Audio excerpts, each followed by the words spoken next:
Banyak orang bilang kehidupan itu rumit, sangat rumit untuk dipahami. Kadang kita di atas, kadang kita di bawah. Kadang roda berputar dengan cepat, di mana kita bisa cepat berganti dari atas ke bawah, atau bahkan kadang roda berputar terasa sangat lambat hingga kita selalu merasa di bawah. Saat kita di atas, segala hal terasa sangat mudah. Segalanya berjalan lancar dan kehidupan sangat bahagia. Tapi bagaimana jika saat kita ada di bawah? Pernahkah terbayang? Begitu juga dengan kisah kita kali ini, kiriman dari sobat kita, Rina. Rina menceritakan perjalanan hidupnya semenjak ia kecil, di mana dia selalu merasa ada di bawah. Bagaimana perjuangan Rina dalam mencapai cita-citanya? Kita gali ceritanya.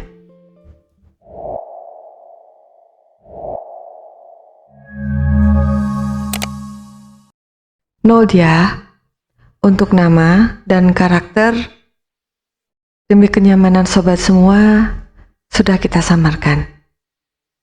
Di sebuah desa kecil yang sangat terpencil, tetap di Indonesia ya, negara Konoha tercinta, hidup seorang gadis bernama Rina. Dari lahir, Rina sudah terbiasa dengan kehidupan serba terbatas. Keluarganya adalah keluarga buruh yang hanya bisa mengandalkan upah harian ayahnya sebagai tukang bangunan. Sementara ibunya bekerja di rumah sebagai penjahit. Setiap hari mereka harus memikirkan cara agar cukup makan, cukup untuk membayar listrik, dan cukup untuk membeli perlengkapan sekolah Rina. Mereka sama sekali tidak pernah berekspektasi untuk hidup mewah. Bekerja selama ini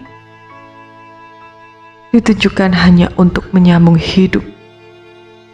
Namun meski hidup sederhana, di mata Rina, keluarganya selalu penuh kasih sayang dan dukungan.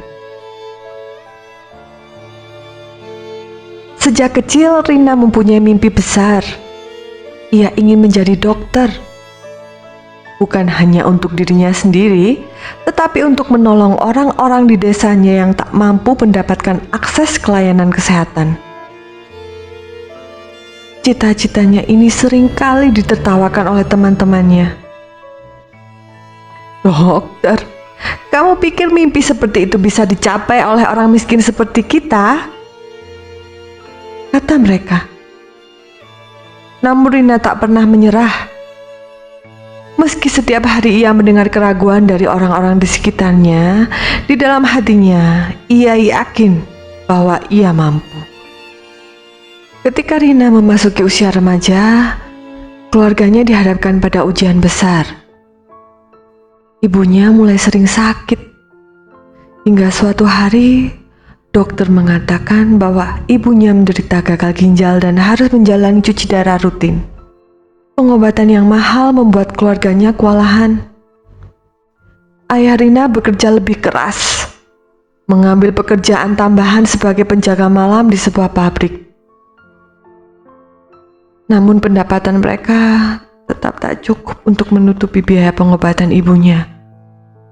Keadaan ini memaksa Rina yang saat itu masih duduk di bangku SMP untuk membantu mencari uang tambahan.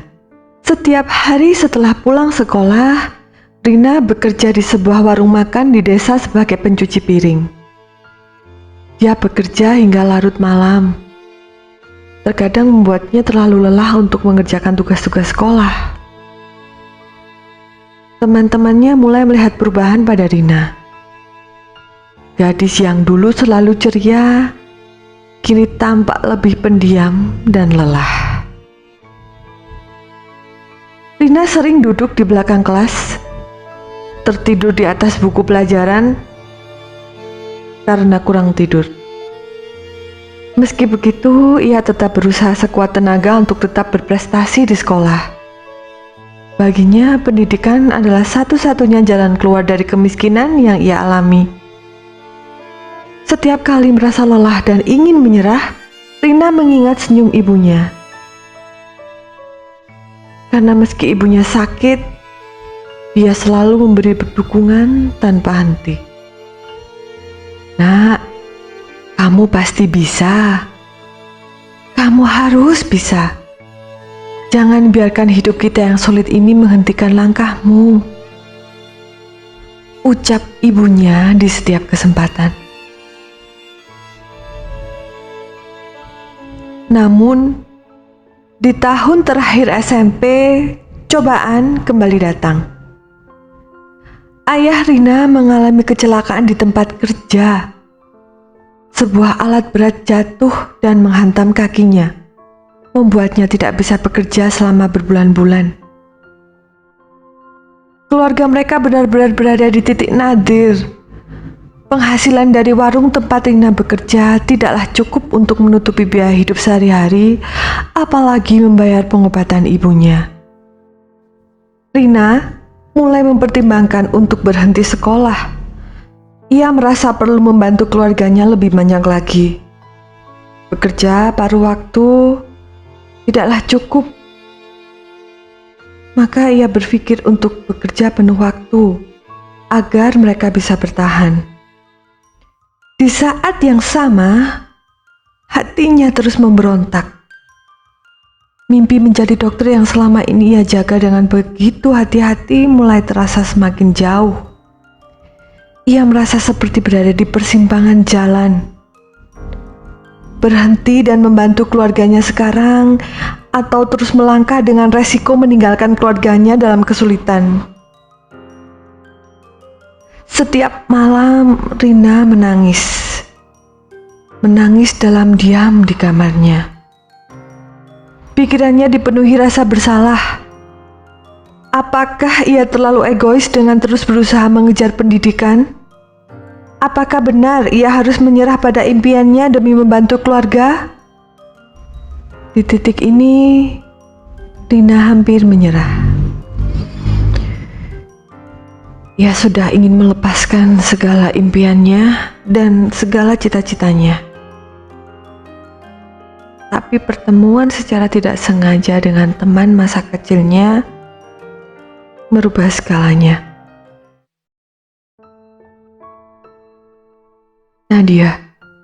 Nadia kembali mengingatkan tentang siapa sebenarnya Rina, siapa sejatinya diri Rina, dan kembali memberikan semangat untuk Rina. Aku tahu, Rin, hidupmu memang tidak mudah. Tapi ingatlah satu hal, setiap perjuangan selalu punya harga. Tapi juga punya hasil. Mungkin hari ini terasa berat, Rin. Tapi esok pasti bisa lebih baik.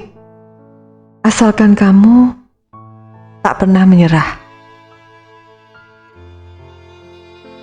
Kata-kata Nadia saat itu sebenarnya tidak terlalu merasuk ke dalam hati Rina. Karena dia sangat patah semangat. Tapi saat perjalanan pulang, dia sengaja memutar jalan. Dia mulai mengamati sekitar. Dan dilihatnya para pengemis kecil, para pengemen kecil yang mungkin masa depannya tidak lebih baik dari Rina.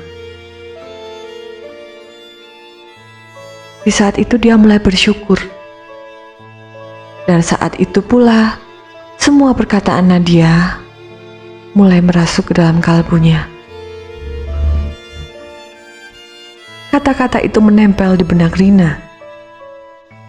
Dengan tekad baru, ia memutuskan untuk melanjutkan sekolah ke SMA di kota meski kondisi keluarganya belum membaik. Ia tahu bahwa melanjutkan sekolah adalah taruhan besar, tapi ia memilih untuk percaya pada proses dan terus melangkah. Setiap pagi, ia harus berangkat lebih awal. menempuh perjalanan 2 jam naik angkot dari desa ke sekolahnya di kota. Uang transportasi sering menjadi masalah. Rina terpaksa berpuasa di beberapa hari, menyimpan uang makan untuk ongkos.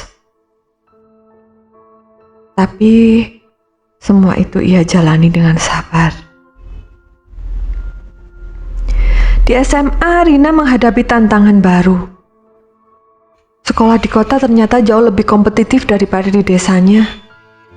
Teman-temannya datang dari keluarga yang mampu dan seringkali ia merasa minder. Rina tidak pernah bisa ikut kegiatan ekstrakurikuler karena harus segera pulang setelah sekolah untuk bekerja lagi di warung makan. Di antara teman-teman yang punya fasilitas lengkap, laptop, buku-buku tambahan dan les privat, Rina hanya mengandalkan buku-buku pinjaman dari perpustakaan. Ia sering merasa bahwa ia tidak cukup, bahwa perjuangannya mungkin tidak akan pernah sebanding dengan mereka yang memiliki segalanya. Konflik batin ini semakin kuat saat nilai-nilainya mulai turun. Rina merasa gagal, tidak hanya pada dirinya sendiri, tapi juga pada keluarganya. Ia mulai meragukan kemampuannya. Bertanya-tanya, apakah mimpinya menjadi dokter benar-benar bisa ia capai? Mungkin mereka benar. Orang seperti aku memang tidak seharusnya bermimpi terlalu tinggi.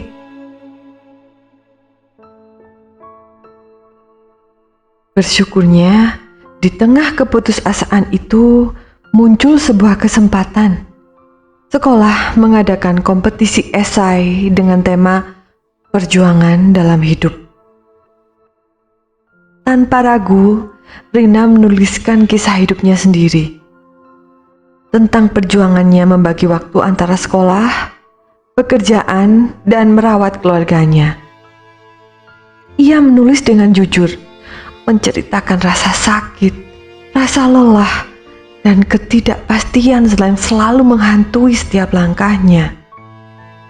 Ia menuliskan dengan begitu detail bagaimana ia merasakan keputusasaan saat ia akan menyerah dengan segala cita-cita dan mimpinya. Kisah itu begitu tulus dan menggetarkan hati. Tak disangka, esai Rina memenangkan juara pertama. Hadiah yang ia dapatkan cukup untuk membantu biaya pengobatan ibunya, dan lebih dari itu, kompetisi ini menarik perhatian universitas terkemuka yang menawarkan beasiswa penuh untuk Rina melanjutkan studi kedokteran. Kini, setelah semua yang ia lewati, Rina berdiri di depan pintu gerbang universitas dengan sebuah harapan baru. Meski tantangan baru pasti akan datang, ia sudah belajar satu hal yang paling berharga dalam hidup, bahwa seberat apapun perjuangan, selalu ada cahaya di ujung jalan. Rina tidak hanya berjuang untuk dirinya sendiri, tetapi untuk semua orang yang pernah meragukan mimpinya, termasuk keluarganya. Dan kini, dia yakin mimpinya untuk menjadi dokter bukanlah sebuah angan-angan yang mustahil lagi, melainkan sebuah tujuan yang semakin dekat. Sobat, itulah kisah Rina yang saat ini dalam perjuangan mewujudkan setiap impiannya dengan menempuh pendidikan yang lebih tinggi. Saat ini Rina masih berkuliah di salah satu universitas bergengsi di Jawa Timur.